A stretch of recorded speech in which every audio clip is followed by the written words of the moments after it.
quiénes somos nosotros y cómo nosotros apoyamos a profundizar las relaciones comerciales entre nuestros dos países. Bueno, primero, Bridgetown Colombia es una entidad sin ánimo de lucro. Somos la Cámara de Comercio Británica en Colombia y nosotros contamos con un apoyo institucional de la Embajada Británica en Colombia, que cuenta con departamentos comerciales, departamentos de fondos y departamentos políticos. Y nosotros compartimos la misma misión con el Departamento de Comercio Internacional, que es profundizar, mejorar y fomentar relaciones comerciales entre Colombia y el Reino Unido. En cambio, pues nosotros somos una entidad muy bilateral, que significa que también apoyamos a empresas colombianas a hacer negocios con el Reino Unido, a buscar importadores, exportadores, distribuidores, aliados, clientes potenciales en ambos países. Nosotros somos un aliado estratégico que está perfectamente ubicado para desarrollar nuevas oportunidades de negocio y para fortalecer los lazos comerciales existentes. Tenemos más de 85 miembros actuales. Contamos con miembros y afiliados de todos sectores, de todo tamaño. Muchas son empresas británicas con una presencia aquí en Colombia y algunas son empresas colombianas con una relación comercial con el Reino Unido. Como había mencionado, nosotros contamos con una red muy extensa que nos apoya a operar con éxito bilateralmente y también ofrecer servicios a pymes hasta multinacionales. Nosotros ofrecemos varios servicios a empresas grandes, empresas chiquitas, tanto como apoyo con clientes y contactos de entidades públicos y privados. También con agencias de promoción de comercio en ambos países, como ProColombia, y también con cámaras de comercio locales y asociaciones comerciales en ambos países. Nosotros apoyamos a empresas británicas y colombianas a establecerse en el otro país, no solamente en hacer negocios, sino si están buscando abrir una oficina en el Reino Unido. Nosotros con mucho gusto tenemos todos los contactos y todo ese apoyo logístico que les brinda, que podamos brindarles.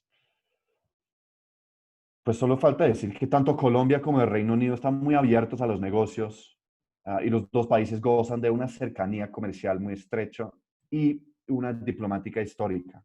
Bridgetown está en una posición ideal para servir como una puerta de acceso confiable para las compañías que buscan oportunidades de negocios viables en ambos mercados, complementadas con orientación y acompañamiento para habilitar y optimizar su presencia.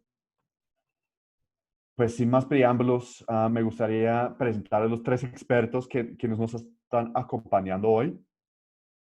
Es un placer estar aquí abriendo este webinar con los expertos de Baker Tilly.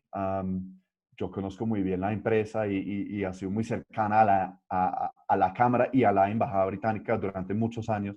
Entonces es un placer primero presentar a Sandra Camacho. Sandra es contadora pública de la Universidad de La Salle, especialista en gerencia de impuestos de la Universidad Externada de Colombia.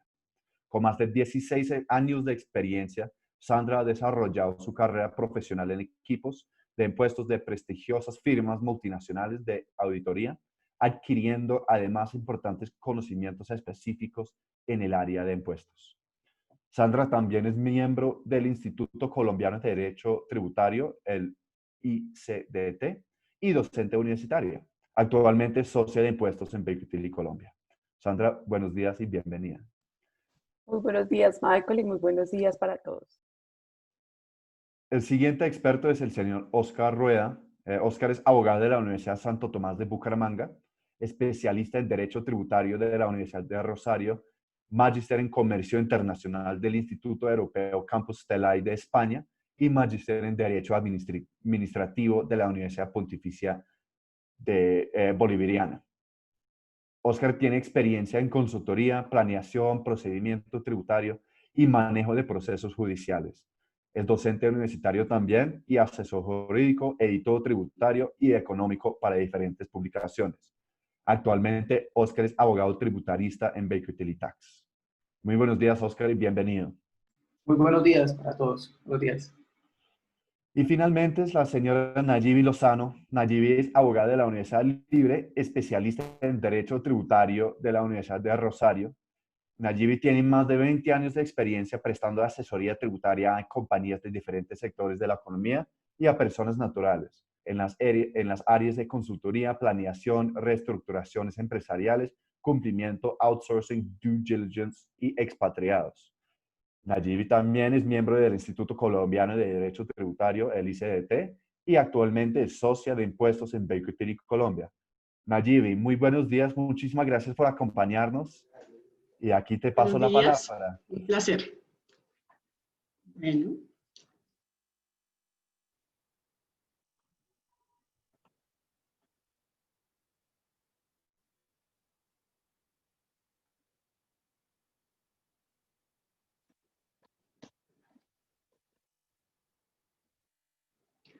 buenos días para todos. Muchas gracias por la invitación. Es muy grato para mí estar con ustedes el día de hoy.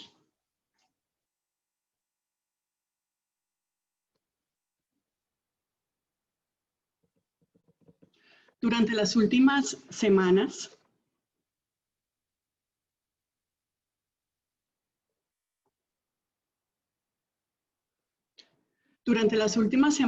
se ha venido hablando de los procesos de fiscalización virtuales a cargo de la DIAN.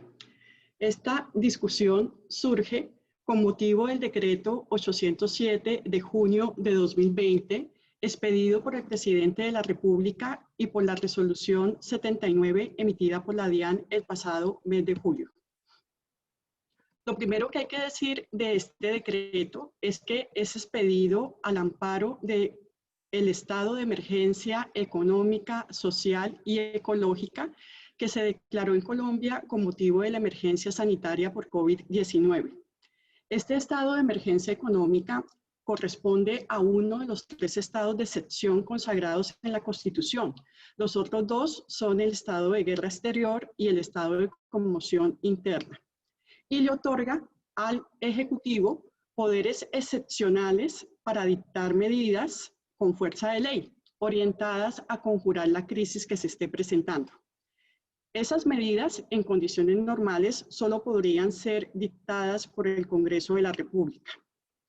Este estado de emergencia económica ha sido declarado en Colombia en 2 ocasiones durante el año 2020. La primera de ellas el 17 de marzo, luego el 6 de mayo, en ambas ocasiones por 30 días calendario.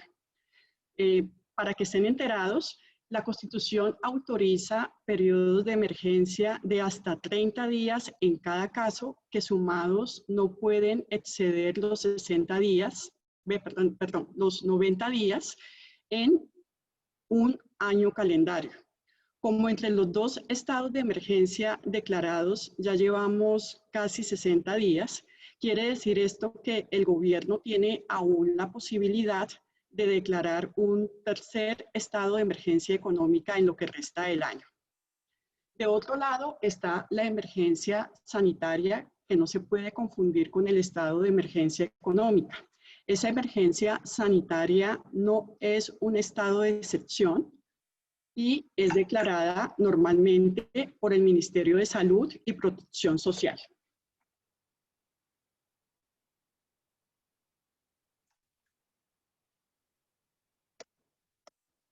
Una característica de las normas dictadas bajo un estado de emergencia económica es que están sometidas a control constitucional y tratándose de normas tributarias, estas siempre serán transitorias. La Constitución señala que las medidas dictadas durante el estado de emergencia económica relacionadas con la creación o modificación de tributos aplican durante el tiempo establecido en la norma que crea o modifica el tributo, pero en cualquier caso siempre van a dejar de regir en el término siguiente de la vigencia fiscal, salvo que el Congreso durante el año siguiente les otorgue el carácter de permanentes. En el caso del decreto 807, este decreto estableció que las normas relacionadas con las diligencias virtuales estarían vigentes mientras dure la emergencia sanitaria. esa emergencia sanitaria, de acuerdo con la última resolución del Ministerio, va hasta el 30 de noviembre, lo cual quiere decir que las normas del decreto 807 aplicarán hasta el próximo 30 de noviembre, salvo que la emergencia sanitaria se extienda, caso en el cual también se extenderá automáticamente la vigencia de estas normas.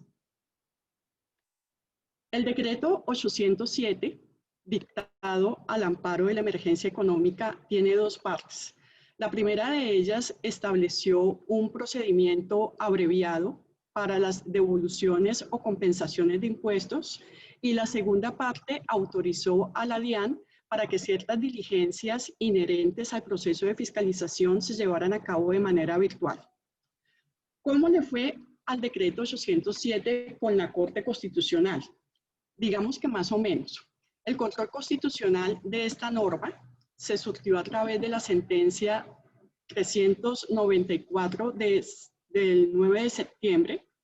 Aún no conocemos el texto de la sentencia, pero según comunicado de prensa de la Corte Constitucional, se habría declarado la inexequibilidad parcial del decreto. Habrían sido declarados inexequibles algunos artículos relacionados con el procedimiento abreviado establecido para las devoluciones y compensaciones. Las normas relacionadas con la realización de diligencias virtuales de fiscalización, que son el objeto de esta charla, al parecer pasaron el examen porque la Corte consideró que cumplían los requisitos materiales y formales exigidos en la Constitución para declarar su exequibilidad. También encontró la Corte que la fiscalización virtual no vulneraba el debido proceso de los contribuyentes porque no eliminaba la posibilidad de realizar de manera presencial estas diligencias en aquellos casos en los que el contribuyente no contara con los requisitos mínimos de conectividad o no dispusiera de los documentos exigidos en medio digital. En la pantalla están viendo en este momento una transcripción literal de un párrafo del comunicado de prensa de la Corte. Fíjense lo interesante del planteamiento realizado por esta sentencia, que a nuestro juicio modula de una manera bastante acertada lo que se podría haber entendido con el decreto 807 y con la resolución 79, que tenía a muchos bastante preocupados. Leamos esta parte del comunicado porque vale la pena hacerlo. Dice la Corte: en este punto se analizó de manera profunda el efecto que la norma tendría sobre el derecho al debido proceso del sujeto de fiscalización y se encontró que la norma no impacta negativamente sus derechos. Se destacó que en caso de no contarse con los requisitos mínimos de conectividad o no disponer de los documentos exigidos en medio digital, deberá acudirse a los mecanismos presenciales previstos en las normas ordinarias. La anterior interpretación se funda en el hecho de que las alternativas virtuales se aplican sin perjuicio de las normas vigentes en materia de visitas e inspecciones presenciales, lo que garantiza la atención y la participación del contribuyente en el procedimiento. Cuando quiera que no sea posible adelantar la diligencia o realizar el aporte de documentos como libros contables por mecanismos virtuales, Así aclaró la Corte que al tratarse, ojo con esto, que al tratarse de la única interpretación válida a la luz de la hermenéutica jurídica, no es necesario condicionar la exequibilidad de dichas normas para garantizar el derecho al debido proceso. Bastante interesante el planteamiento que hace la Corte, porque claramente con este planteamiento me parece que queda planteado que las visitas virtuales son optativas para la DIAN, pero también para el contribuyente, el cual debe contar con los sistemas para atenderla, y en caso de que no cuente con esos sistemas, pues se debe optar en el proceso de fiscalización por el trámite ordinario, que son las visitas o las diligencias presenciales. Pasemos ahora a revisar cuáles son esas diligencias de fiscalización que se autorizaron a realizar de manera virtual. son básicamente tres: la inspección tributaria, la inspección contable y las visitas administrativas de inspección, vigilancia y control para el cumplimiento de las funciones asignadas a la DIAN en materia tributaria y cambiaria. La inspección tributaria y la inspección contable son medios de prueba que pueden ser decretados de oficio por la DIAN o a solicitud del contribuyente. ¿En qué se diferencian? Se diferencian en su objeto. La inspección contable es un procedimiento eminentemente técnico, persigue un examen de fondo de la contabilidad del contribuyente para establecer si se acreditan o no los requisitos necesarios para que dicha contabilidad sea tenida en cuenta como prueba dentro de un proceso administrativo. Por su parte, la inspección tributaria tiene como finalidad realizar diversas actuaciones tendientes a recaudar distintos medios de prueba, dentro de los cuales puede estar también incluida la contabilidad del contribuyente, con el fin de verificar o constatar la realidad de las declaraciones tributarias o establecer la certeza de los hechos que son materia de investigación. Otra de las diferencias más relevantes está en los efectos. La inspección tributaria suspende los términos para emitir el requerimiento especial o para fallar los recursos, mientras que la inspección contable no. Con la inspección tributaria, la suspensión de términos opera durante el tiempo que dure la diligencia, cuando ésta ha sido solicitada por el contribuyente, y cuando es declarada de oficio por la DIAN, se suspenden términos hasta por 3 meses. Otra diferencia entre estos dos medios de prueba está en que la inspección contable debe ser realizada por contadores, mientras que ese requisito no se exige dentro de una inspección tributaria. El acta de la inspección contable es firmada, además de los funcionarios de la DIAN, por quienes intervienen en ella, es decir, por el contribuyente. En el caso de la inspección tributaria, por regla general del estatuto, solo firman en comienzo los funcionarios de la DIAN. Sin embargo, la resolución 79 precisa o extiende este requisito de firma para el contribuyente cuando esta diligencia se realice virtualmente.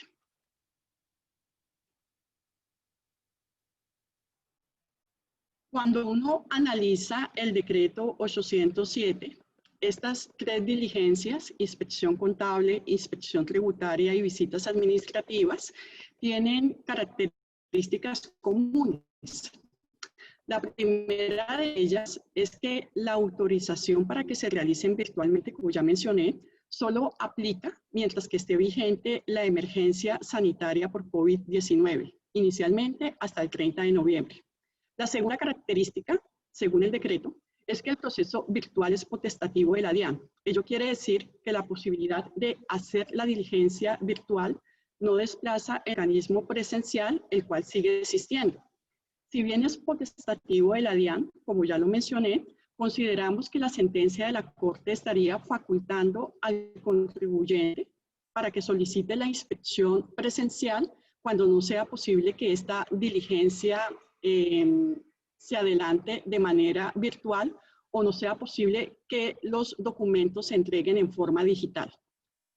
Las tres diligencias se declaran por auto. En el caso de la inspección tributaria, pues será el auto de inspección tributaria; en la inspección contable, el auto de inspección contable; y en el caso de las visitas administrativas, puede ser un auto comisorio o un auto de administración o cruce el que se emita. Se autoriza a la DIAN para que desarrolle los elementos requeridos para que sean realidad estas diligencias virtuales. Esto fue hecho por la DIAN a través de la resolución 79 que ya hemos mencionado y que miraremos en un momento. Finalmente, el decreto realiza una remisión expresa a las normas del estatuto que regulan estos procedimientos. Fíjense que lo realmente novedoso es lo que ustedes ven en texto verde, es decir, los numerales 1, 2 y 5, que los otros numerales realmente son temas que no presentan diferencia frente a lo regulado por el estatuto tributario. Miremos ahora características particulares de cada una de estas diligencias. La inspección tributaria virtual tiene como objeto verificar la exactitud de las declaraciones, establecer la existencia de hechos gravables, declarados o no, y verificar el cumplimiento de las obligaciones sustanciales y formales de los contribuyentes. Señala el decreto que el auto que decreta la inspección tributaria se debe notificar por correo o electrónicamente. Ese auto debe señalar los hechos materia de prueba y los funcionarios comisionados para la práctica de esta diligencia. El acta deberá estar suscrita por los funcionarios que la adelantaron y, como mencioné, de acuerdo con la resolución, seguramente también por las partes intervinientes, dentro de las cuales estará el contribuyente, y debe contener todos los hechos, pruebas y fundamentos de sustento y fecha de cierre de la investigación. La inspección contable tiene exactamente los mismos objetivos de la inspección tributaria. Lo que pasa es que esta prueba está dirigida al contribuyente y a terceros obligados a llevar contabilidad. La información del acta en este trámite se considera fielmente tomada de los libros de contabilidad, salvo que el contribuyente o responsable demuestre su inconformidad con la información consignada en el acta. El acta, al igual que en la inspección tributaria, pues debe ser suscrita por los funcionarios que la adelanten y por las partes intervinientes. Si una de las partes se niega a suscribir el acta, el documento o la diligencia no afecta a esta conducta del valor probatorio de la misma. Las visitas administrativas virtuales tienen como objetivo solicitar la información que se requiera para adelantar las investigaciones, allegar las pruebas pertinentes, conducentes y útiles que suministren los contribuyentes y responsables y establecer la existencia o inexistencia de una presunta conducta sancionable. El alcance de estas visitas es tributario y diario. Al igual que en las otras diligencias, el acta contendrá todos los hechos, pruebas y fundamentos en que se sustenta y la fecha de cierre de la visita debiendo ser suscrita por los funcionarios que la adelantaron. Igualmente, si una de las partes se niega a suscribir el acta, esta no perderá el valor probatorio. Fíjense que el cumplimiento de estos requisitos debe ser chequeado por los contribuyentes. Claramente, si el contribuyente firma algo con lo que no está de acuerdo, sin levantar la mano, sin dejar ninguna observación después, cuando se inicie o siga su curso el procedimiento o el proceso administrativo, vamos a enfrentar la dificultad de tener que controvertir una prueba que el contribuyente no objetó en el momento en que fue generada. Miremos ahora qué tanto trajo la resolución 79 de la DIAN, emitida en desarrollo de las facultades otorgadas por el decreto 807. Esta resolución, como ya lo habíamos mencionado, desarrolla la parte técnica digital de sistemas necesaria para realizar las diligencias virtuales. Establece dicha resolución que en el auto en el que se notifique la realización de la diligencia, se debe señalar el medio o la solución digital que se va a utilizar, las pruebas a aportar o realizar y el medio y formato para llegar información y pruebas. El contribuyente debe disponer de las herramientas necesarias para la práctica de la diligencia. Eso es lo que dice la resolución, pero como ya vimos, consideramos que esto debe ser modulado de acuerdo a la sentencia de la Corte Constitucional. Las pruebas se compartirán a través de la herramienta colaborativa indicada por la DIAN en el auto o carpeta FTPS o cualquier otro medio digital. La diligencia, ojo con esto, la diligencia puede ser grabada a través de la herramienta colaborativa, algo completamente novedoso. El acta se remite al finalizar la diligencia para firma del contribuyente en igual formato. Esa firma puede ser autógrafa, mecánica, digitalizada o escaneada según disponibilidad de los intervinientes. En caso de que el contribuyente indique que no puede firmar en ese momento porque no tiene el medio tecnológico, el funcionario podrá remitir esa acta en PDF desde el buzón de correo institucional de la DIAN al correo que el contribuyente tenga registrado en el RUT para que el contribuyente la devuelva firmada a más tardar el día siguiente hábil a aquel en que le fue remitida por parte del funcionario. Finalmente, en el tema de las visitas cambiarias, se especifica que el oficio con fecha y hora de la diligencia y el canal de comunicación se debe remitir con mínimo un día de antelación a la fecha de la visita. En este punto, donde todos estamos familiarizados con el alcance del decreto 807 y con la resolución DIAN 79, vamos a presentar unas reflexiones sobre los retos que presenta para los contribuyentes y para la propia DIAN la realización virtual de estas diligencias. Nuestra realidad hoy es que estamos metidos en todo este cuento de la fiscalización virtual por cuenta del COVID-19. De hecho, cuando se lee la exposición de motivos del decreto 807, la implementación virtual de estas diligencias buscaba evitar simplemente el riesgo de contagio sin que el Estado tuviera que paralizar su función de fiscalización y recaudo que cumple a través de la DIAN. Pero, ¿qué va a pasar cuando termine la emergencia sanitaria? Considero que en algún momento muy cercano, estos trámites virtuales estarán autorizados bajo la legislación ordinaria colombiana, porque a la necesidad puntual generada por el COVID se le suman los retos del proceso de modernización del Estado en el que viene trabajando el gobierno para lograr trámites, procesos y procedimientos administrativos que sean ágiles, coordinados, modernos, sencillos y que garanticen la efectividad de los derechos y deberes de los contribuyentes. A esto se le suma el Pacto Estructural por la Legalidad, que es uno de los pactos contemplados en el Plan Nacional de Desarrollo y que encuentra en la digitalización del Estado un aliado importantísimo para eliminar los riesgos de corrupción asociados a trámites, procesos y procedimientos que se deben adelantar ante la administración pública. Igualmente está el Pacto de Transformación Digital de Colombia, también contenido en el Plan Nacional de Desarrollo, que cobija al gobierno, a las empresas y en general a todos los hogares colombianos. Todo esto para decirles que la era digital implica o que la virtualidad que hoy asumimos por un momento de coyuntura, por el COVID, en algún momento será lo cotidiano.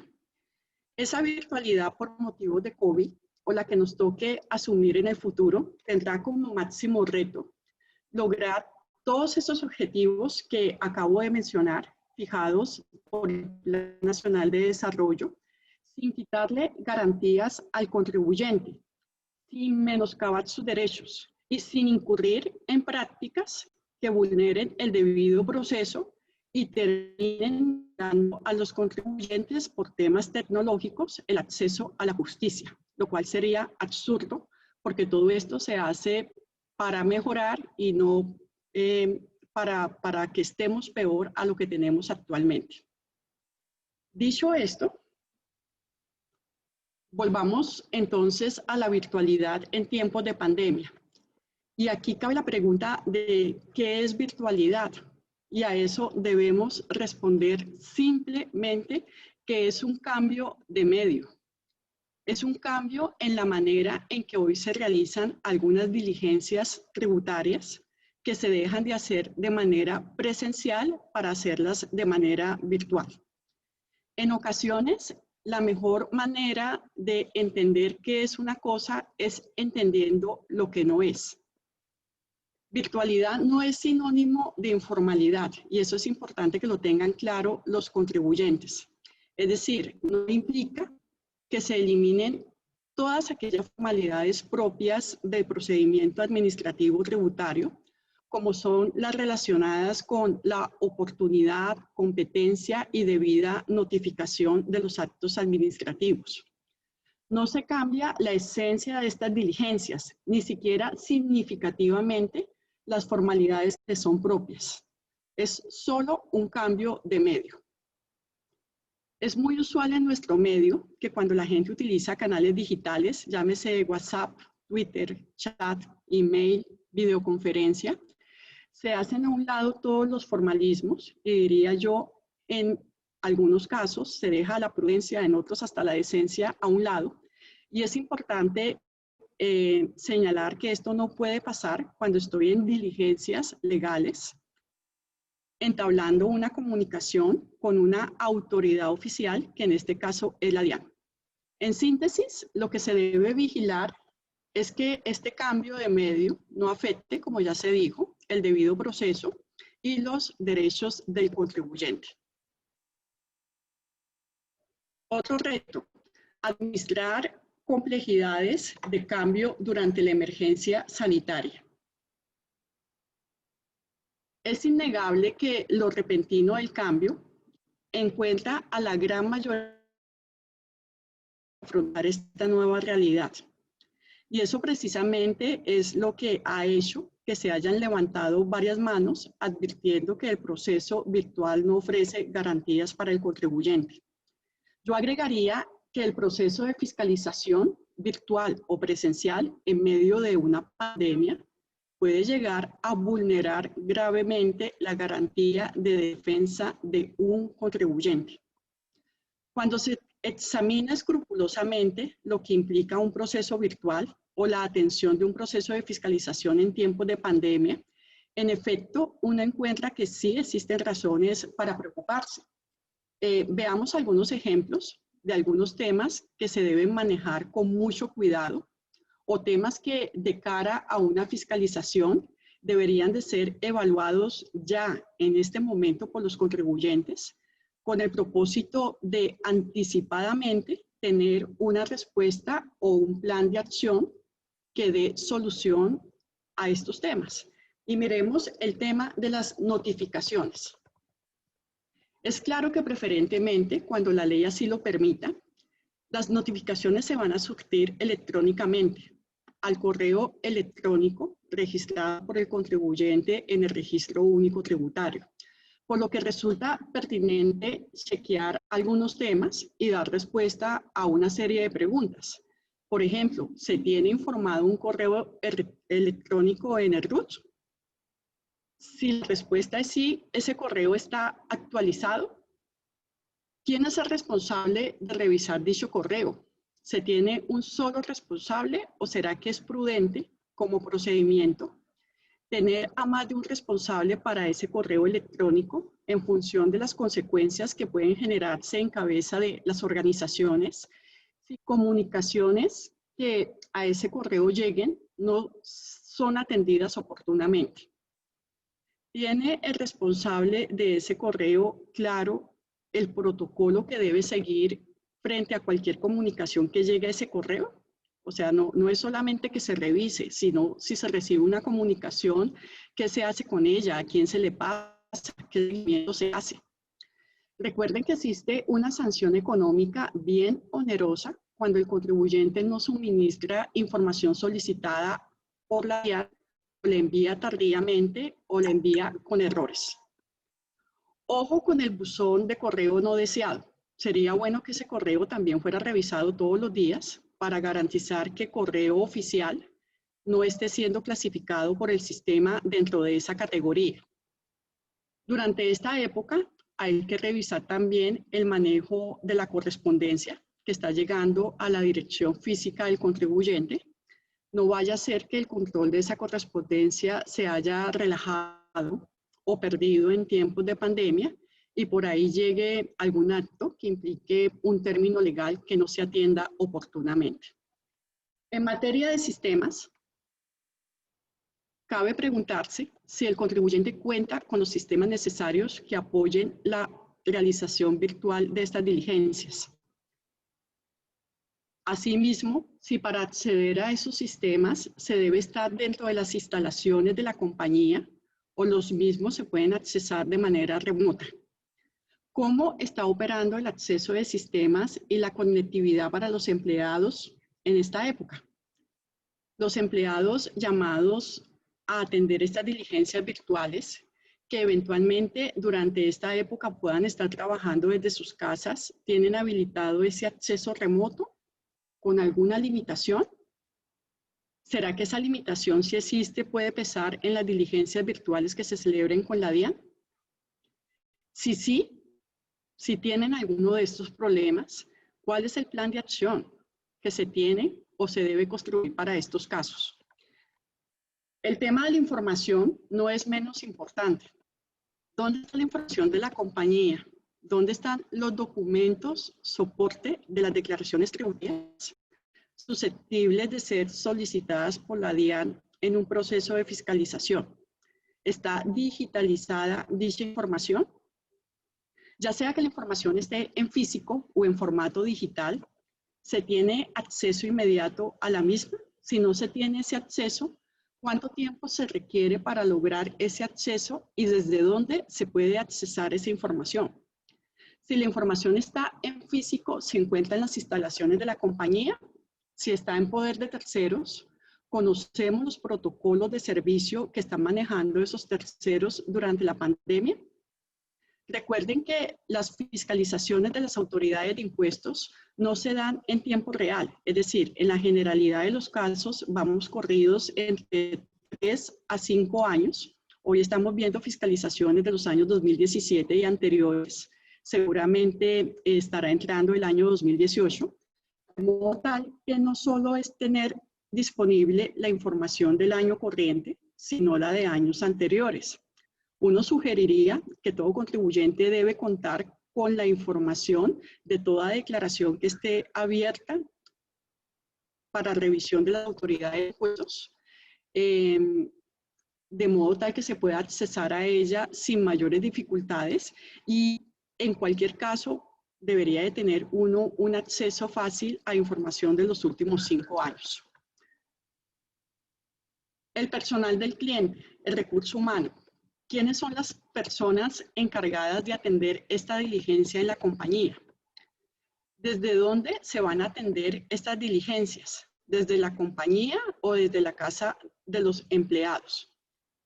El recurso humano de la compañía es una que atiende este tipo de visitas o este tipo de diligencias. ¿Es una persona o son varias personas? Si son varias personas, ¿cómo van a interactuar entre ellas frente a la DIAN? ¿Quién va a llevar la vocería?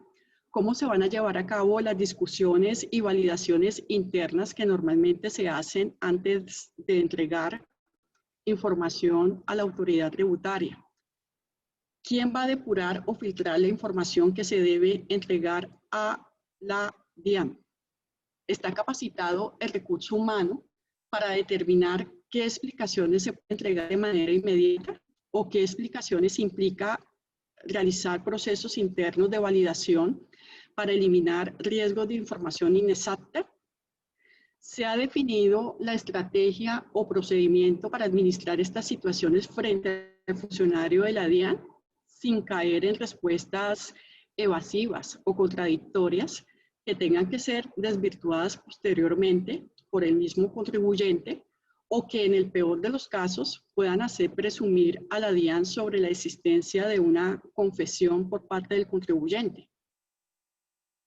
¿Conoce la persona a cargo las operaciones de la compañía susceptibles de ser fiscalizadas por la DIAN? ¿O se tiene un historial perdido de operaciones? Fíjense que esto a veces sucede en compañías en las que el equipo financiero y de impuestos es nuevo y ese equipo no necesariamente conoce las operaciones que se han realizado durante periodos anteriores a su vinculación. Si esto sucede, la pregunta es, ¿cómo va a administrar usted como compañía estas situaciones? Siempre ha sido importante monitorear la calidad y pertinencia de la información que se entrega a la DIAN, porque no son pocos los procesos que se han iniciado por la inadecuada atención de visitas de fiscalización. Este propósito hoy se vuelve más importante si se tiene en cuenta que las diligencias pueden ser grabadas por la DIAN.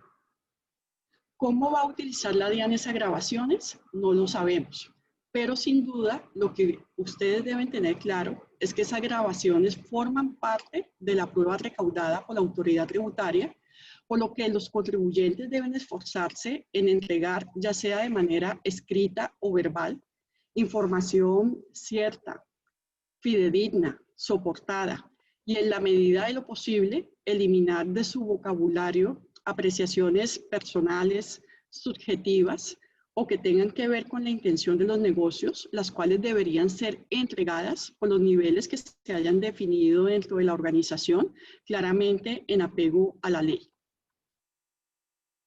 Tiempo de respuesta, súper importante. Considerando todo lo anterior y las respuestas que se den a cada una de esas preguntas, las compañías deben tener una idea de los tiempos de respuesta que requieren para atender las solicitudes de la DIAN. Si esos tiempos de respuesta señalados por la DIAN al momento de solicitar información no son suficientes, debería solicitarse cuando sea legalmente posible la extensión de un plazo, es decir, una prórroga.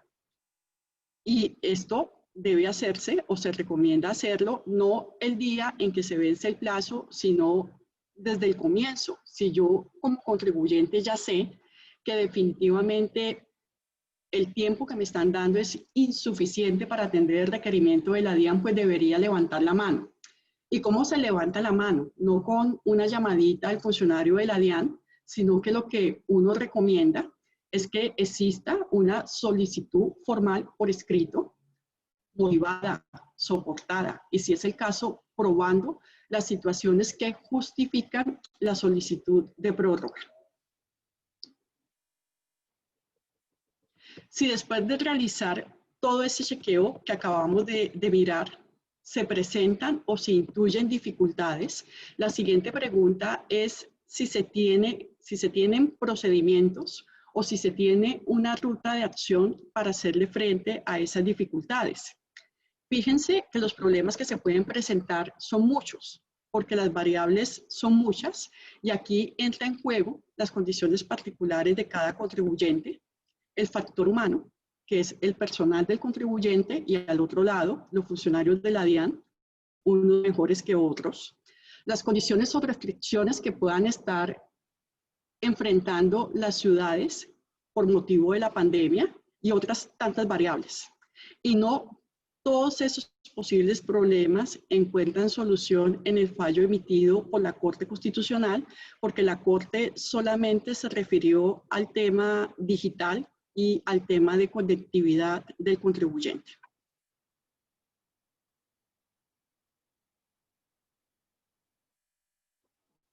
Bueno, en resumen, todo esto nos lleva a enfatizar en los retos del Estado, quien debe realizar todo un proceso de manejo del cambio para modificar paradigmas en relación con el uso de la tecnología. Claramente implica que existan garantías de acceso a la tecnología, pero no solamente por parte de la DIAN, sino también por parte de todos los contribuyentes y en general de todos los ciudadanos. En el tema de seguridad de la información, el Estado debe garantizar el manejo seguro y transparente de la información de los contribuyentes, garantizando la seguridad de todos sus sistemas de gestión documental electrónica, de los archivos digitales y de los expedientes electrónicos. Seguridad que debe garantizar no solo que la información digital o recaudada por esos medios sea íntegra y auténtica, sino que esté protegida frente al manejo inescrupuloso o ilegal que se pueda dar a esa información. El debido proceso respetar el debido proceso al que ya nos hemos referido y claramente el Estado tiene que trabajar en el recurso humano, continuar fuertemente con el trabajo sobre el recurso humano de la DIAN que se ha venido realizando en los últimos años.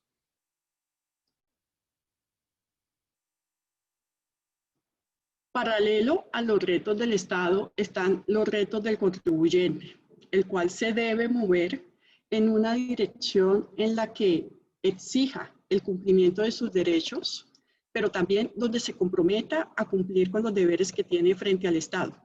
Esos retos aplican a los procesos de fiscalización, ya sea que estos se realicen de manera presencial o virtual.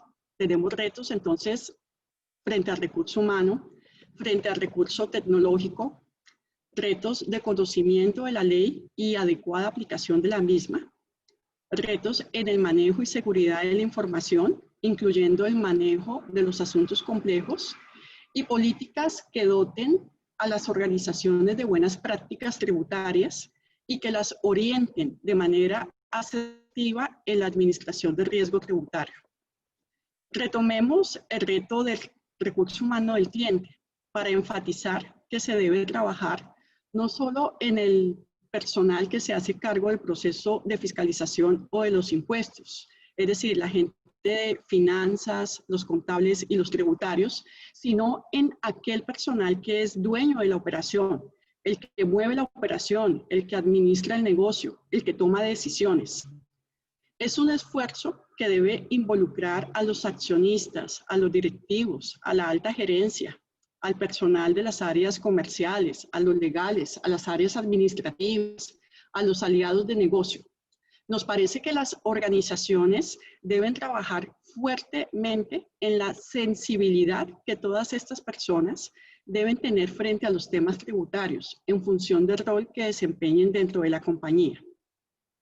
La mejor práctica en materia de fiscalización, pienso yo, es la proactiva, aquella que busca eliminar riesgos que pueden generar procesos de fiscalización o la que por lo menos conoce de manera anticipada sobre la existencia de esos riesgos para su administración y para toma de decisiones.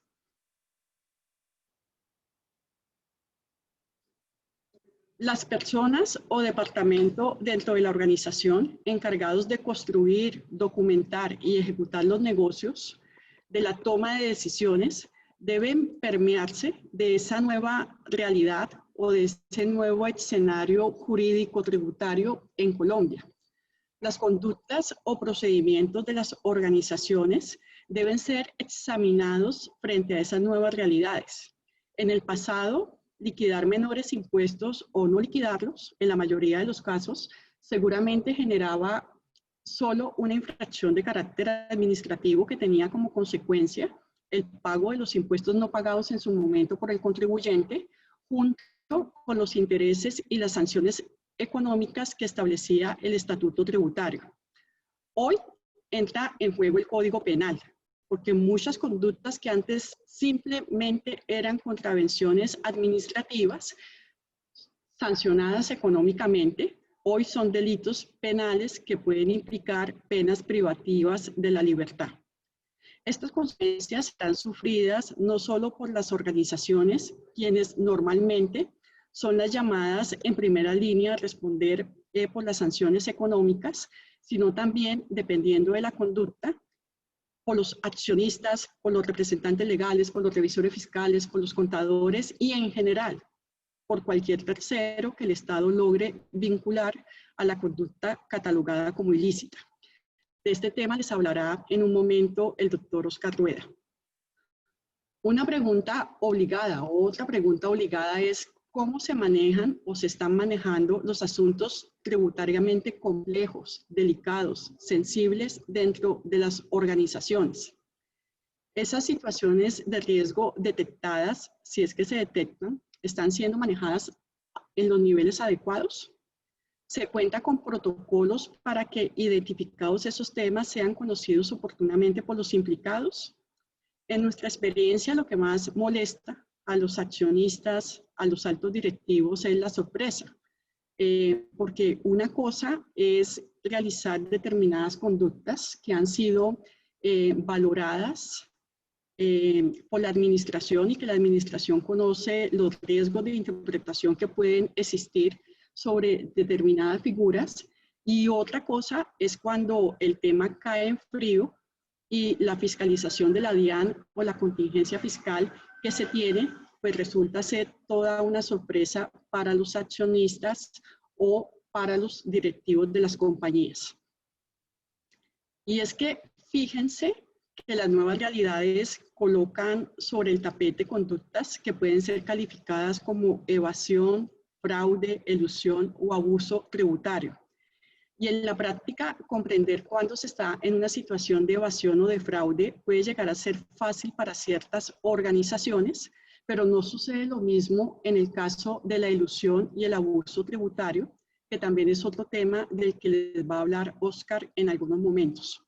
Las organizaciones deben identificar si existen operaciones que puedan ser calificadas por la DIAN como abusivas o glosadas por cualquier otro motivo, porque esas operaciones deben ser cuidadosamente analizadas.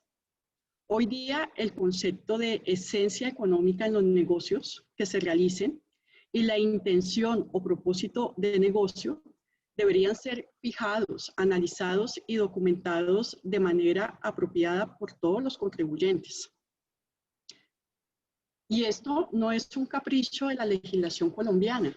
Uno ve la misma tendencia en el exterior, en los convenios de doble imposición, que tienen sus propias normas de abuso o de utilización indebida de los convenios, así como en las pautas de la OCDE y las medidas BEPS que buscan combatir la erosión de la base imponible y el traslado de beneficios generados en la existencia de lagunas o mecanismos no deseados en los diferentes sistemas impositivos de los países de los que puedan aprovecharse indebidamente las empresas multinacionales.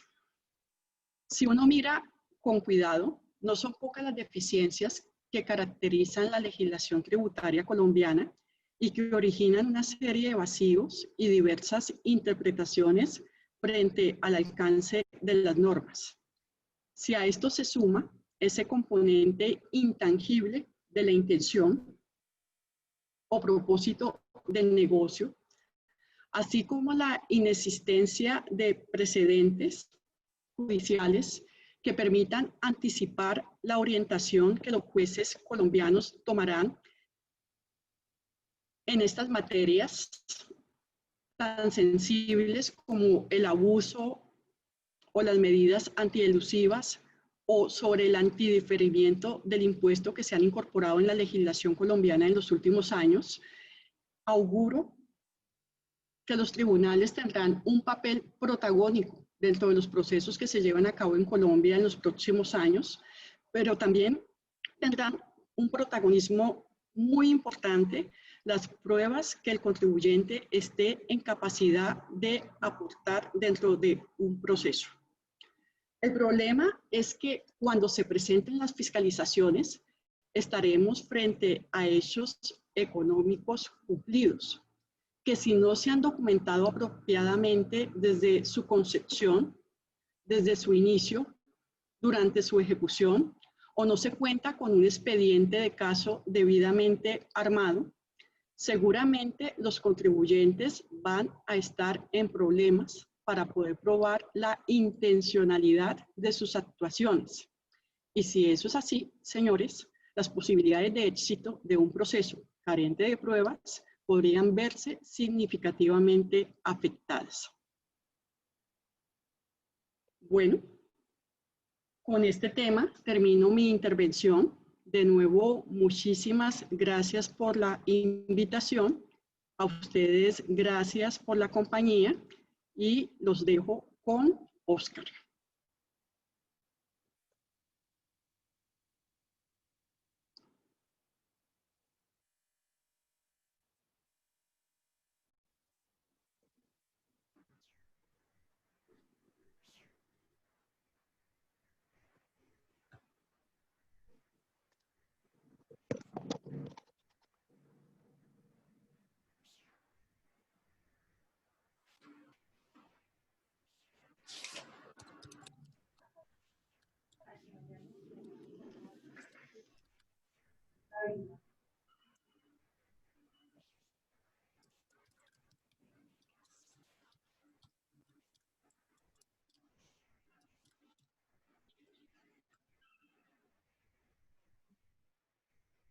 Oscar, no te escuchamos. Sí, buenos días. Buenos días. Disculpa, Carolina, ¿me puedes compartir las diapositivas, por favor? Listo, claro que sí. Ah, Muy buenos días para todos. Entonces, y yo les voy a hablar a ustedes de otro tema eh, que también complementa varias cosas que habló Nayibi respecto a la fiscalización, y es hablarles un poco de lo que tiene que ver con el abuso en materia tributaria, la penalización tributaria, cuál va a ser digamos, cuál es la tendencia por parte del Estado a castigar determinadas conductas de los contribuyentes. Y entonces, digamos que los temas que vamos a tratar son básicamente tres, que son el abuso, hablarles un poco de la omisión de activos y la defraudación tributaria, y adicionalmente les hablaré de las responsabilidades existentes sobre socios, revisores fiscales, accionistas y representantes legales. Ya puedes compartir tu pantalla. Listo, muchas gracias. Entonces, ya les proyecto aquí el material.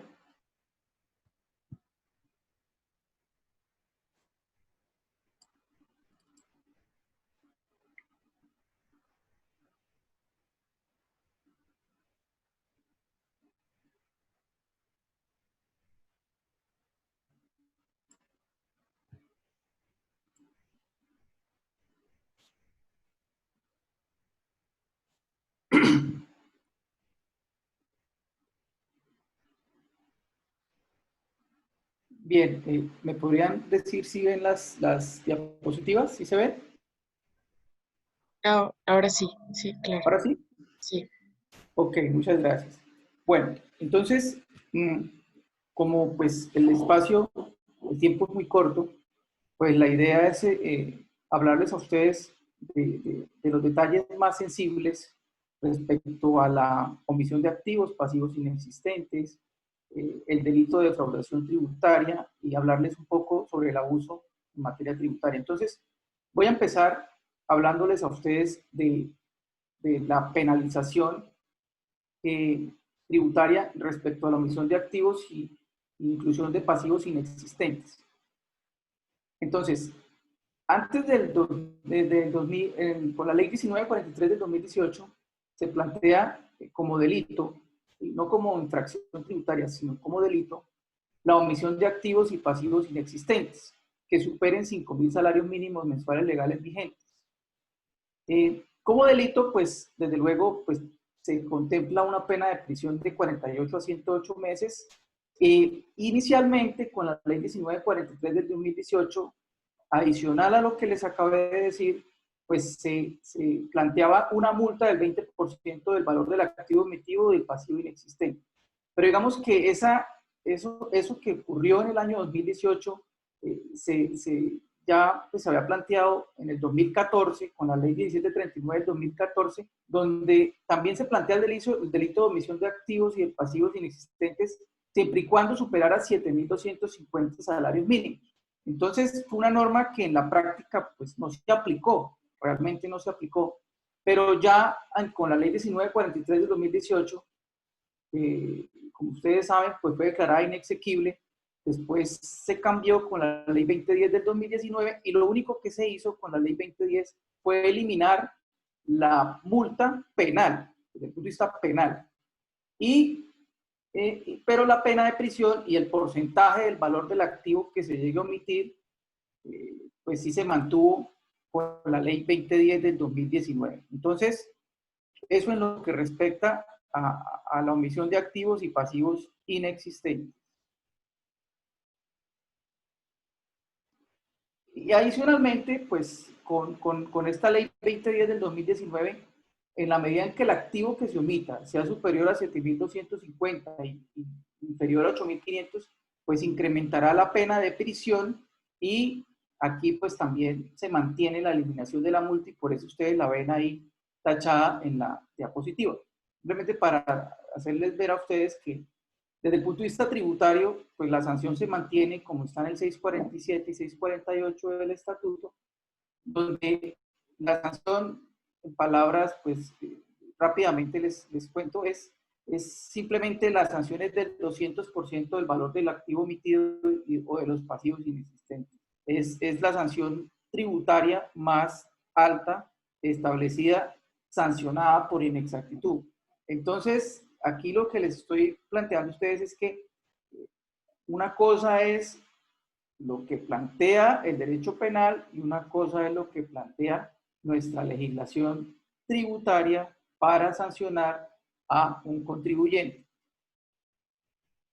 Esta ley 2010 del 2019 también pues plantea que se puede iniciar previa solicitud del director de la DIAN con un criterio razonable y proporcional.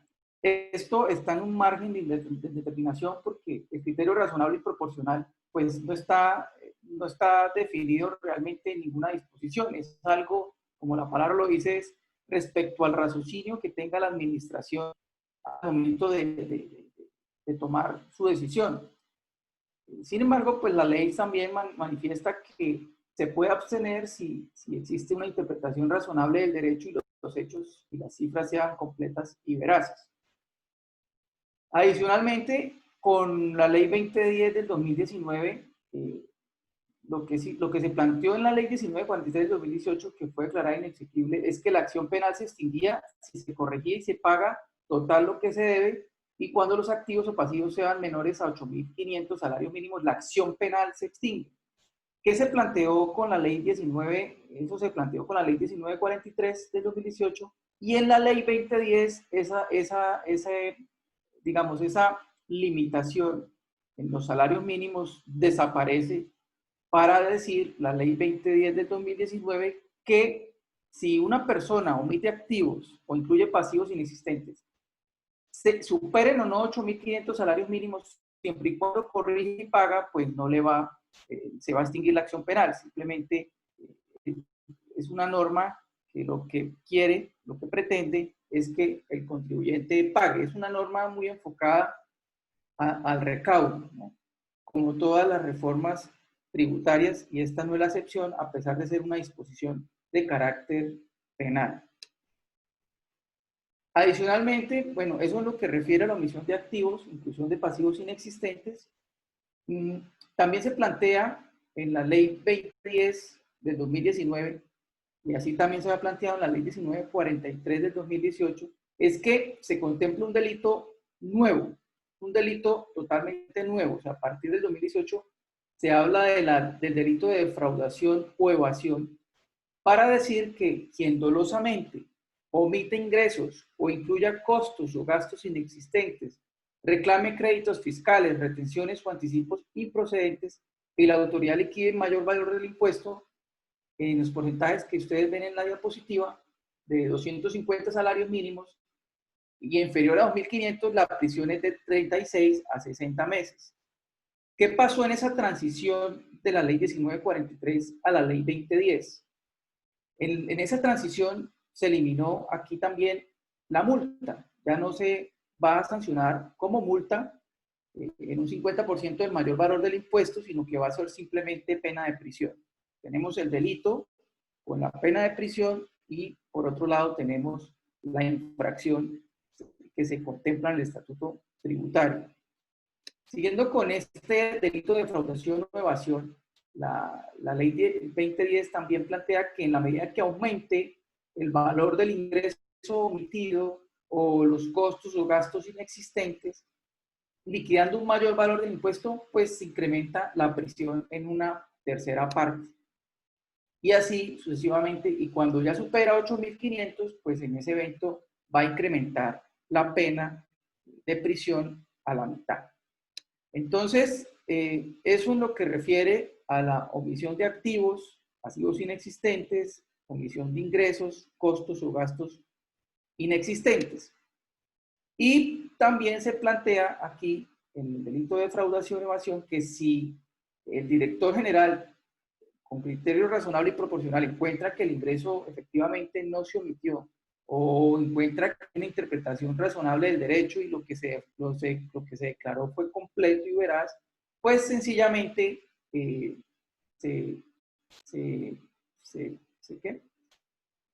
evitaría iniciar la acción penal, porque digamos que lo que tiene esto en particular es que la titularidad o legitimidad para iniciarla recae en cabeza de la Dirección de Impuestos y Aduanas Nacionales. Entonces aquí lo que se plantea es como dejar un atenuante que permita evitar llevar esto a la jurisdicción penal.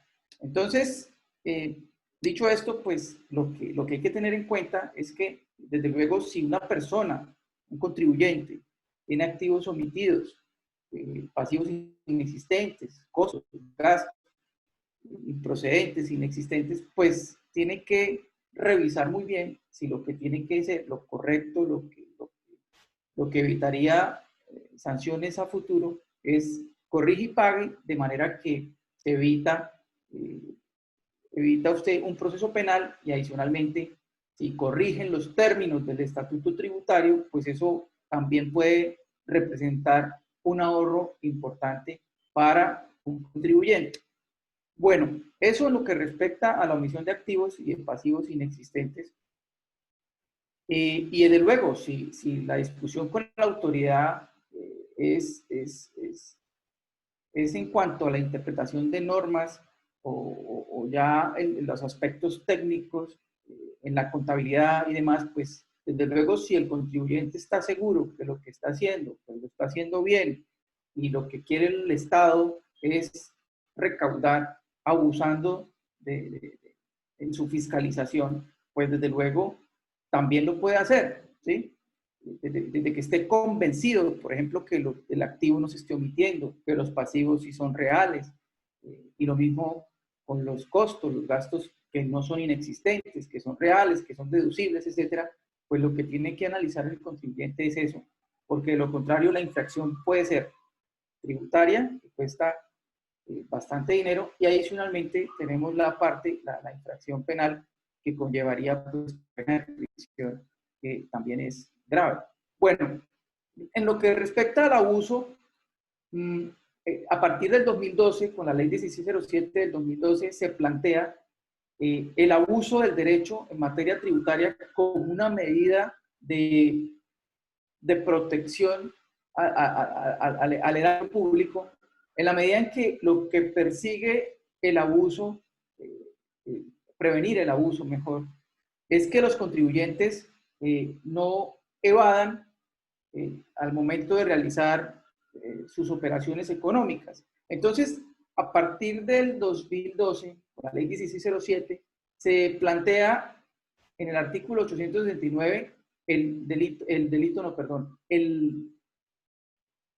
en la norma tributaria, el abuso del derecho en materia tributaria. El artículo 869 plantea que la administración podrá recaracterizar o reconfigurar toda operación o serie de operaciones que constituya abuso en materia tributaria y consecuentemente desconocer sus efectos. Eso lo plantea el artículo 869 y lo plantea, como les voy a explicar ahora, en un margen de indeterminación. Y ya vamos a ver por qué. Porque recuerden ustedes que la Constitución política plantea que la iniciativa privada y la libertad económica es un derecho plasmado en la Constitución. Entonces, quien conoce su negocio, quien puede conocer su negocio para asociarse, para realizar determinada actividad, es el mismo contribuyente. De manera que recaracterizar o reconfigurar una operación, así haya ahorro tributario, pues puede ser considerada por la administración tributaria como abuso, ¿sí? Entonces, ahí es donde les voy a dejar a ustedes planteadas esta problemática, porque es una norma que actualmente se está aplicando, pero tímidamente, por parte de la administración. Y eso lo que puede generar es, si no se corrigen situaciones previstas incluso en la misma normatividad, pues se va a prestar para abusos, valga la redundancia, de la misma autoridad. Porque el artículo 869 plantea que puede reconfigurarse o recaracterizar una conducta cuando exista un provecho tributario. Y la ley 1819 de 2016, ¿qué plantea como provecho tributario? Dice que cuando usted altera, desfigura o modifica los efectos tributarios, tales como eliminar, reducir o diferir un tributo, incrementar saldos a favor o pérdidas fiscales y extensión de beneficios o exenciones tributarias. Entonces, como vemos, los verbos rectores de la disposición tributaria son bastantes. Y ustedes saben que pues, es legítimo que usted elimine o reduzca o difiera un tributo, que usted incremente un saldo a favor, que usted incluya pérdidas fiscales, o usted aplique una norma con un beneficio tributario, que es lo que se conoce como economía de opción. Entonces, lo que se castiga es que usted abuse de las formas, ¿sí? Que usted lo haga con la intencionalidad de evadir, no propiamente de eludir, porque recuerden que eludir es aprovechar un vacío legal, y eso es legítimo y así lo ha planteado incluso la misma DIAN en algunos conceptos y la Corte Constitucional. Entonces, no se trata de que si usted elimina o usted busca un ahorro tributario, sea de una vez catalogado como abuso, que es donde ahí hay una problemática que está ahí en el aire y que al momento de presentar declaraciones tributarias, corregirlas, pues lo pone a uno en esa, le plantea a uno esa inquietud o esa, digamos, ese nerviosismo por parte de gerentes, representantes, gerentes, accionistas, contadores, revisores fiscales y asesores tributarios. Entonces, adicionalmente al abuso, lo que se plantea en el estatuto tributario es que cuando un contribuyente utilice una o varias sociedades de cualquier tipo con el propósito de defraudar a la administración o de manera abusiva como mecanismo de evasión, él o los accionistas que hubieran realizado, participado o facilitado los actos de defraudación o abuso de la personalidad jurídica responderán solidariamente ante la DIAN.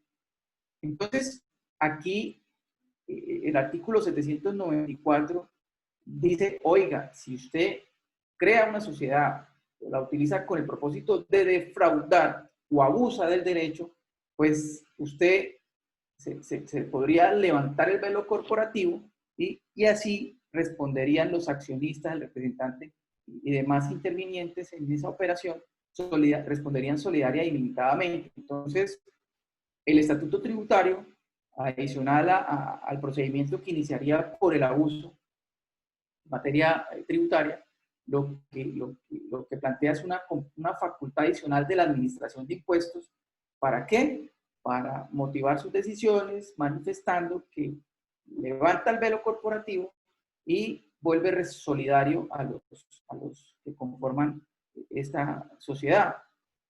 Sin embargo, ahí hay muchas contradicciones, muchas, digamos, disposiciones que no solo dejan en un campo de determinación, sino que adicionalmente es confusa, porque dice que levantará el velo corporativo, pero adicionalmente dice que la DIAN puede iniciar la acción de responsabilidad ante la Superintendencia de Sociedades. Entonces, fíjense ustedes que eso es un proceso que, pues, desde luego puede durar mucho tiempo, pero aún, digamos, la autoridad como que no se atreve a hacerlo, pero con todas estas tendencias, con todos estos cambios normativos, es posible que eso ya empiece a darse y con mayor frecuencia, y por tanto, como les voy a explicar ahora, es necesario que las compañías evalúen determinadas actuaciones que soportan declaraciones tributarias. Entonces, como el abuso quedó tan indeterminado, la DIAN a principios de este año profirió una resolución para hacer como ciertas aclaraciones.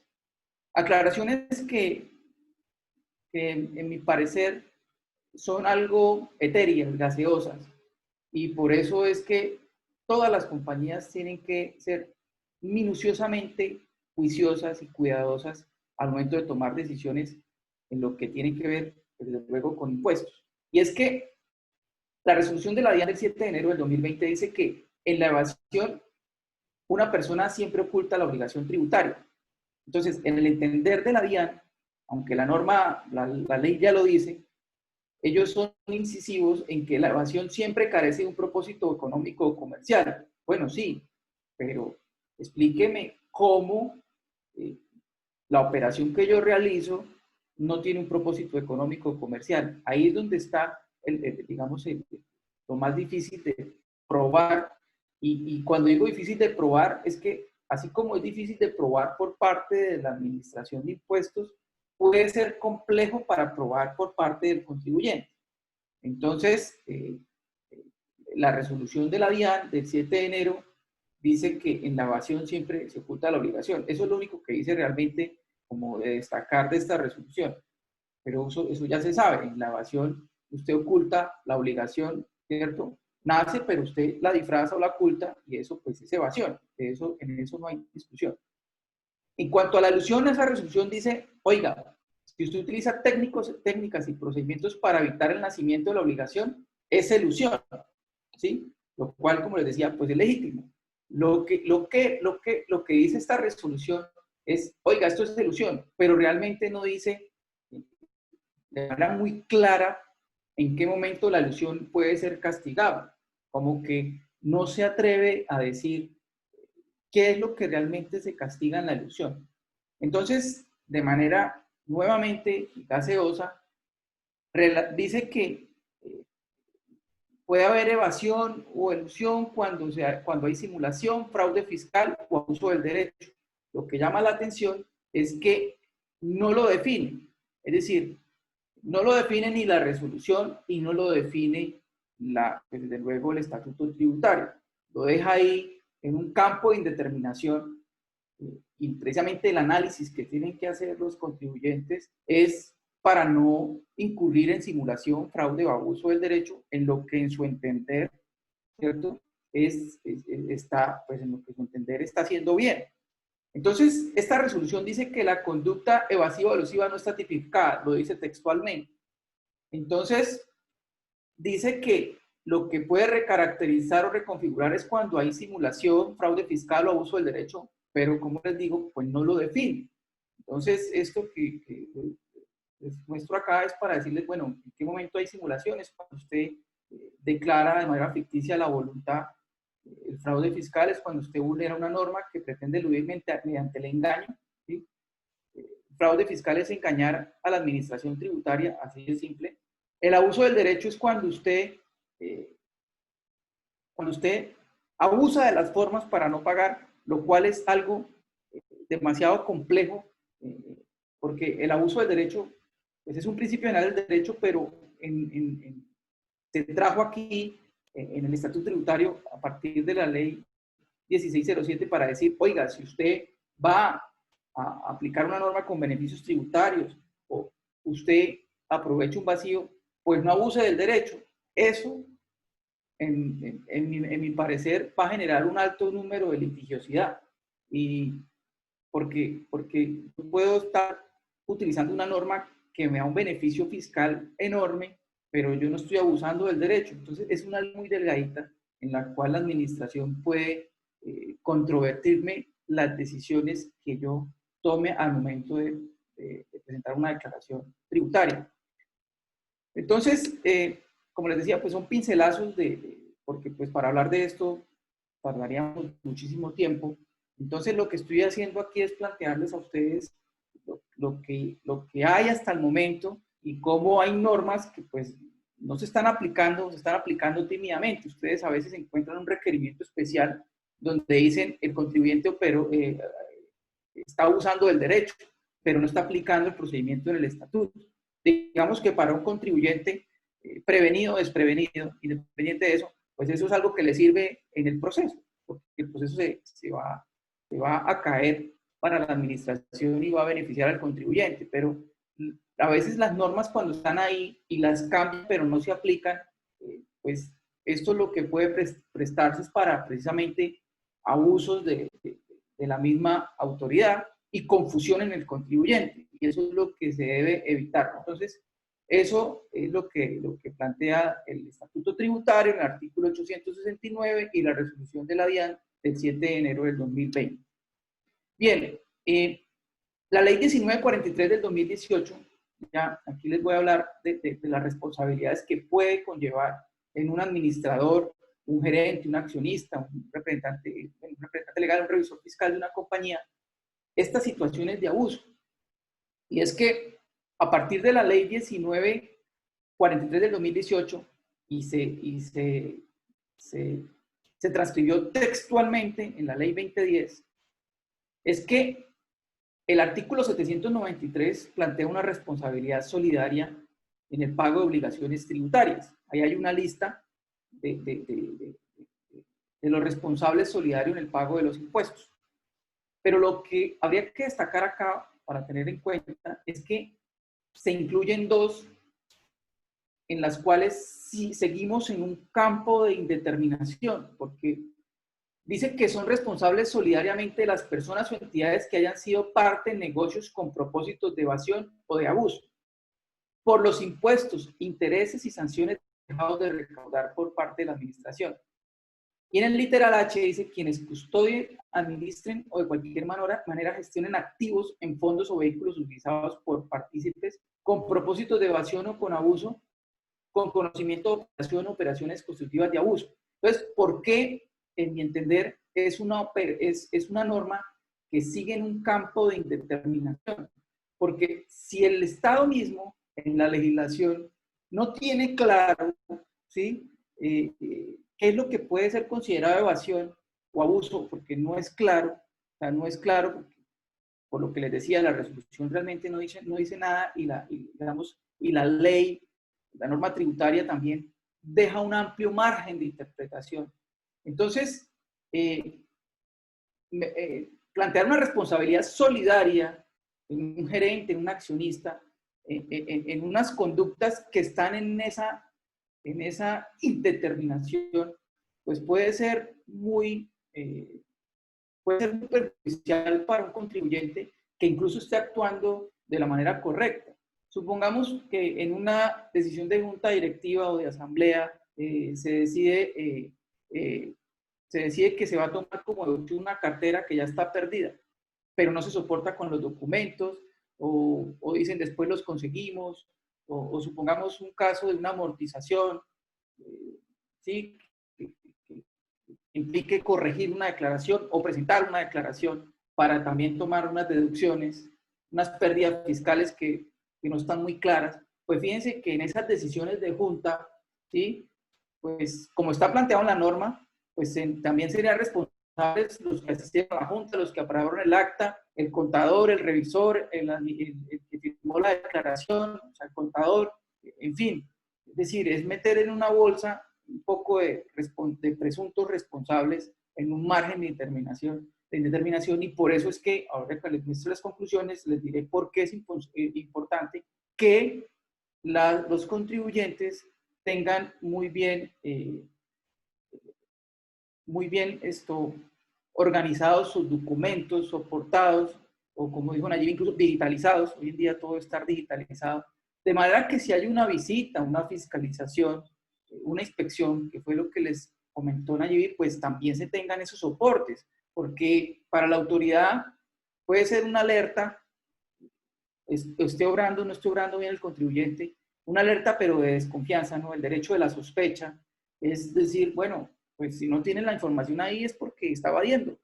Recuerden que esa primera impresión es vital en las fiscalizaciones, y a veces usted puede tener todo en orden, pero un malentendido en la forma como usted se comunica con la autoridad puede tener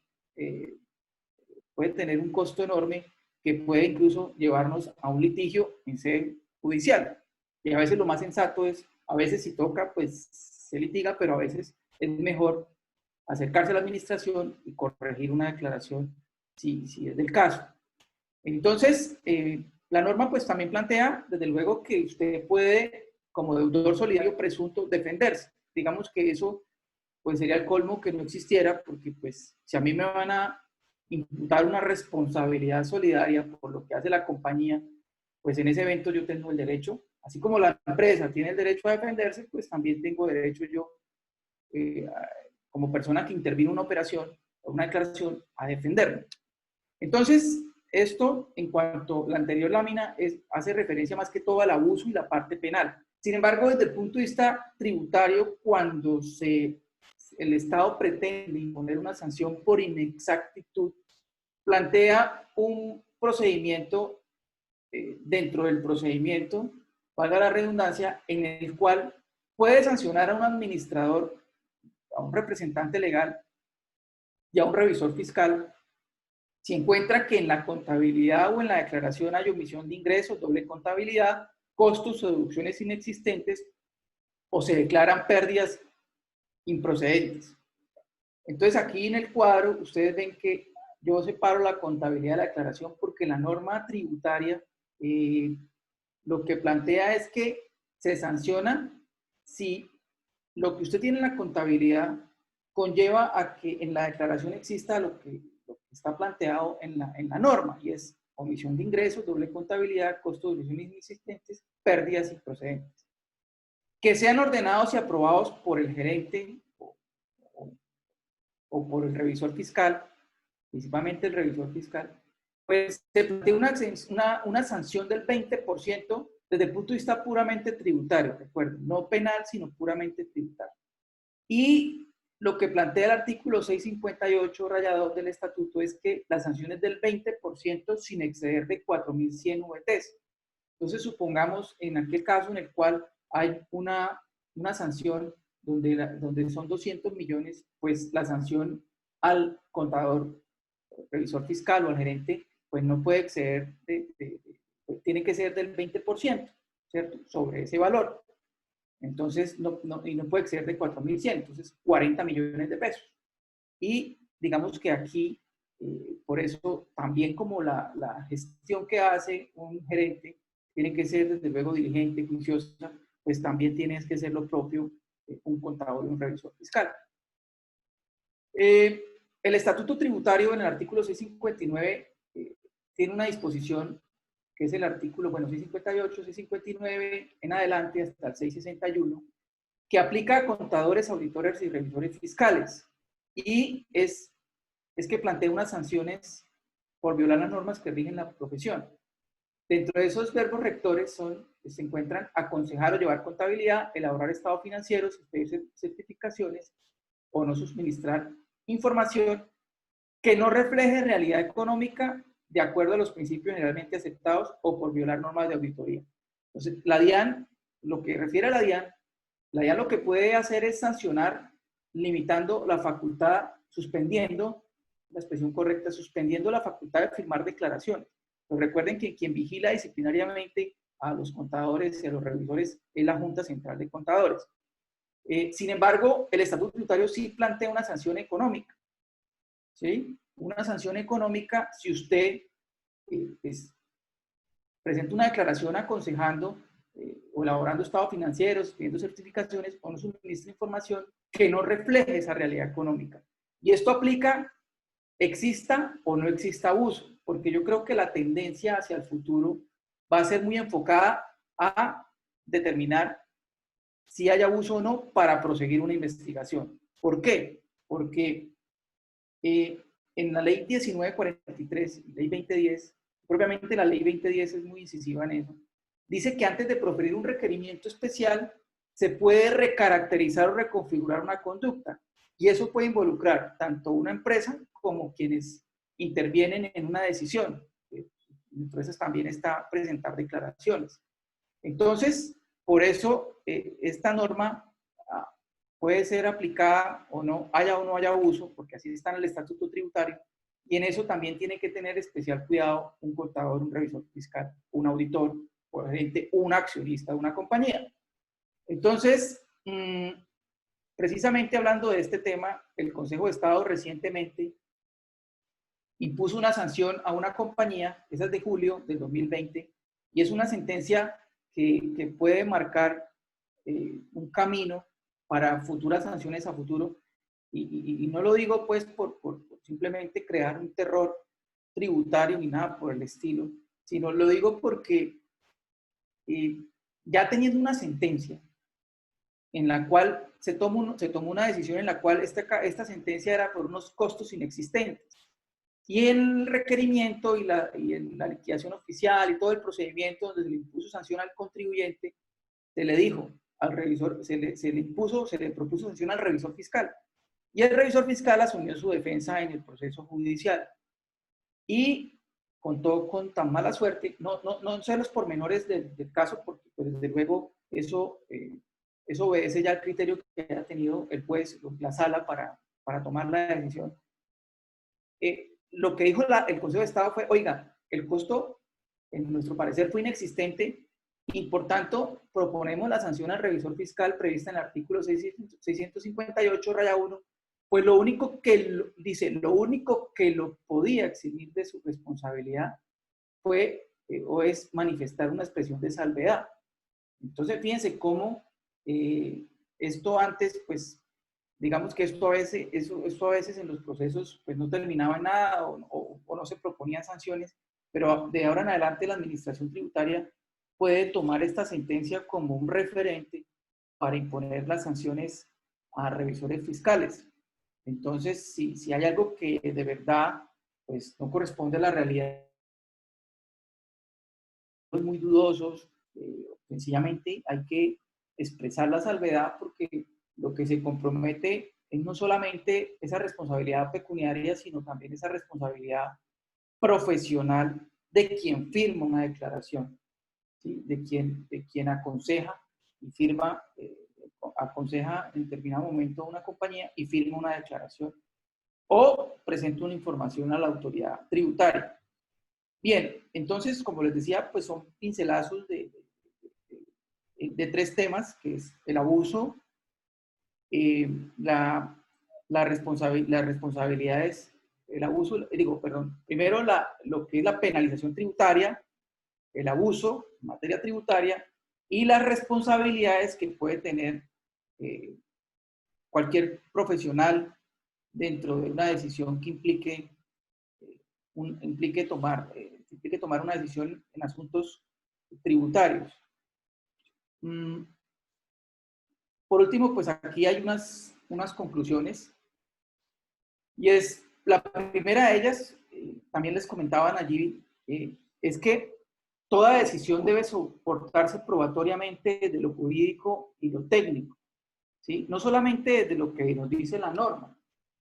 Recuerden ustedes que entre las amplias facultades de fiscalización que tiene la administración tributaria es intercambiar información con terceros, intercambiar información en el exterior, incluso llamar a testigos, en fin, todo lo que plantea el Código Penal del Proceso lo puede hacer la administración, pero también el contribuyente puede hacer uso de esos medios de prueba, ¿no? Puede pedir una inspección contable, una inspección tributaria, esto es en doble vía. Entonces, toda decisión soportarla probatoriamente, desde lo jurídico y lo técnico. Segundo, analizar desde el costo-beneficio el riesgo tributario en la presentación y corrección de declaraciones, ¿sí? ¿En qué sentido? En que, pues, si hay algo que al momento de hacer planeación implica ahorrar en impuestos, pero es muy riesgoso, analizarlo cuánto le puede costar eso en el futuro. Si eventualmente hay algo que quedó imperfecto, que quedó malo, y ya estoy en la mira de la autoridad, pues también puedo hacer analizar el riesgo tributario para evitar un litigio, o incluso puede ser analizar el riesgo desde un litigio estratégico, donde sí se pueda discutir en sede judicial las decisiones que se están tomando. Tercera conclusión, efectuar due diligence o auditorías tributarias previamente a la toma de decisiones. Esto es muy importante. Uno a veces ve que se toman decisiones con ligereza, y esas decisiones con ligereza pueden generar un efecto perverso en una compañía, además de ese nerviosismo, esa ansiedad, ese estrés que produce ser auditado por la autoridad sabiendo que hay algo que está mal, ¿no? Entonces, una recomendación es siempre, y más teniendo en cuenta que estas normas del abuso se van a aplicar en el futuro, pues creería yo que se van a aplicar.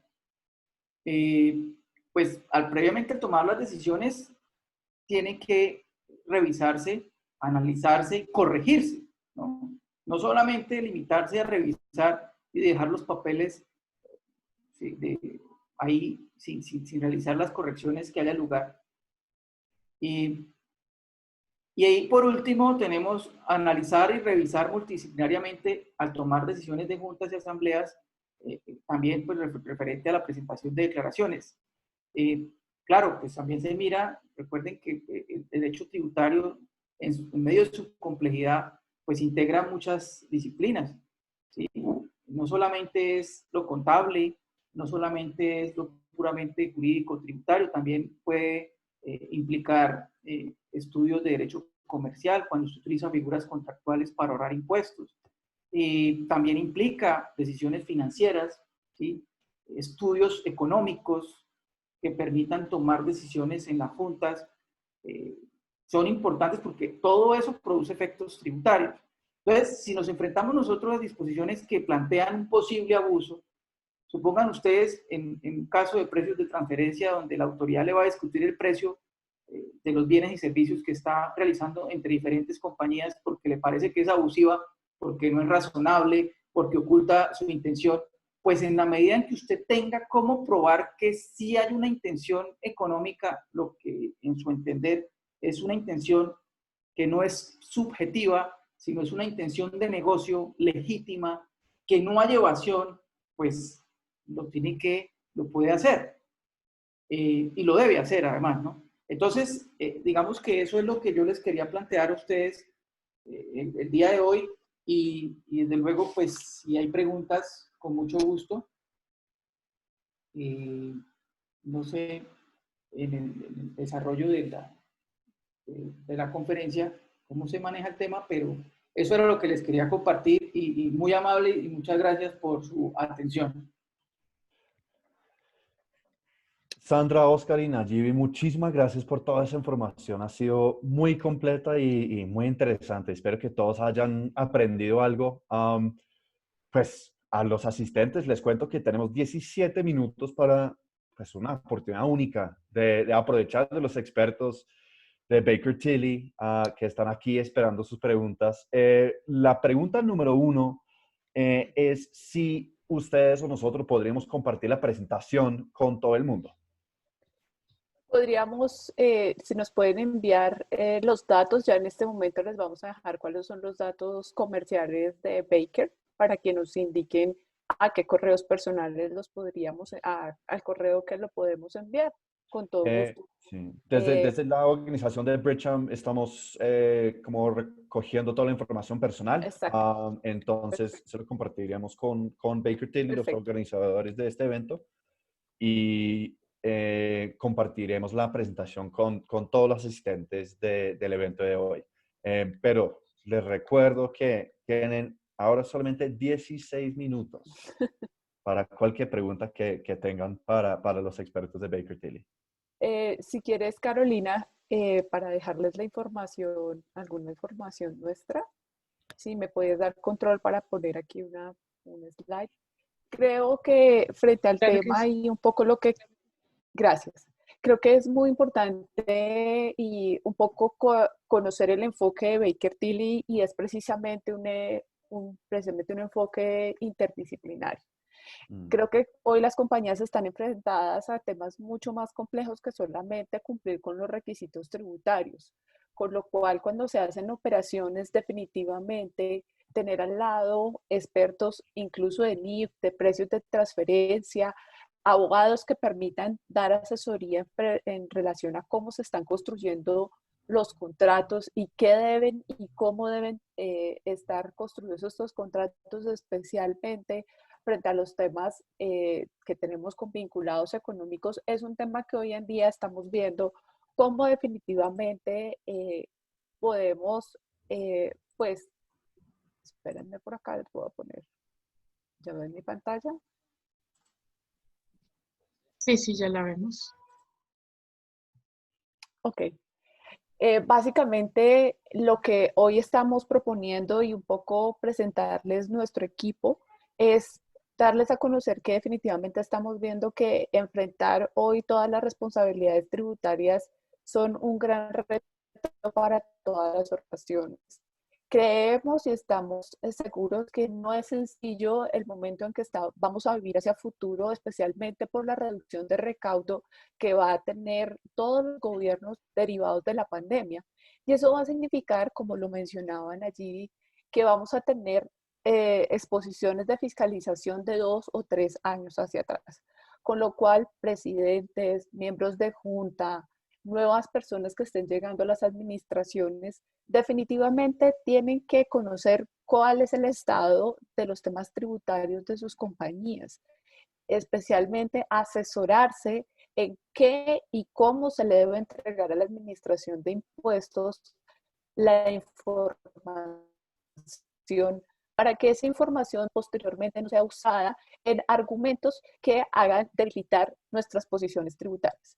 Este es un enfoque que nos parece muy importante, el enfoque preventivo, y es un poco lo que Oscar comentaba. Realmente hoy, cuando vamos a tener una discusión de impuestos, tenemos que saber financieramente cuánto cuesta. Y esto es muy importante. Muchas veces ya es uno de los grandes temas que tenemos en contra de ir a discutir frente a temas de litigio tributario, es la tasa de interés tan alta que tienen los impuestos, los pleitos en Colombia. Siempre vamos a tasa de usura, ahora estamos en tasa comercial, pero finalmente es una tasa de interés muy alta que a veces las organizaciones deben conocer cuánto cuesta llevar ese pleito durante un tiempo y cuál debería ser el manejo de la estrategia litigiosa en caso de que exista algún riesgo de perderlo.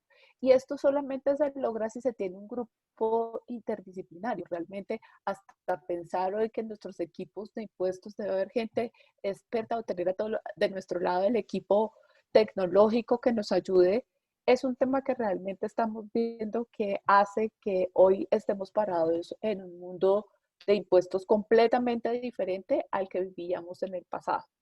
Y más aún cuando Nayib nos contaba, y un poco cuando hablábamos internamente con Oscar, es cuando lleguemos ante un juez y la DIAN saque alguna grabación donde nos explicó en adecuada forma lo que dijimos, la situación el tipo de operación que estábamos realizando. Ahí es cuando definitivamente prepararnos para estos nuevos retos. Ya estamos viendo la DIAN cómo cambió internamente, especialmente creo que varias compañías han recibido por estos días varios requerimientos de información pidiéndoles análisis de variaciones entre los años 2016 y 2017 o 2017 y 2018, análisis entre las declaraciones de retención e IVA. Y esto nos deja ver que hoy la DIAN está analizando cosas diferentes y que no, y si no tenemos claro, pues va a ser un poco enredado el proceso a pesar de que probablemente tengamos bien todas nuestras operaciones. Eso era un poco lo que queríamos contarles como de cierre, que un poco Michael nos diera este espacio. Y no sé si de pronto, ahí sí, Michael, si de pronto tienes algunas preguntas ahí sí que podamos revisar, o aquí están nuestras direcciones de correo electrónico, nuestros números de teléfono, para que con todo gusto, en caso de que requieran algo, pues nosotros podamos apoyarlos. Muchísimas gracias, Sandra. Como dije, yo creo que la información fue tan clara que no hay preguntas en este momento. Lo único que yo podría decir es que nosotros en la Cámara de Comercio Británica trabajamos muchos años con Baker Tilly y pues, el servicio, la atención y la información suministrada siempre fue de muy alta clase, de muy alto nivel. Entonces, es un placer para nosotros apoyarles con esta plataforma para dar a conocer sus servicios y sus productos. Y pues yo no veo que hay ninguna pregunta en el chat ni en la parte de Q&A. Entonces, pues yo creo que nosotros pues compartiremos las presentaciones con todos los que nos han acompañado hoy. Y pues solo falta decir muchísimas gracias, Nayibi, Oscar y Sandra, por por darnos esta presentación. Muchísimas gracias. Gracias a ustedes. Gracias. Muchas gracias. Que esté muy bien. Feliz día para todos. Que estén muy bien. Buen día. Hasta luego.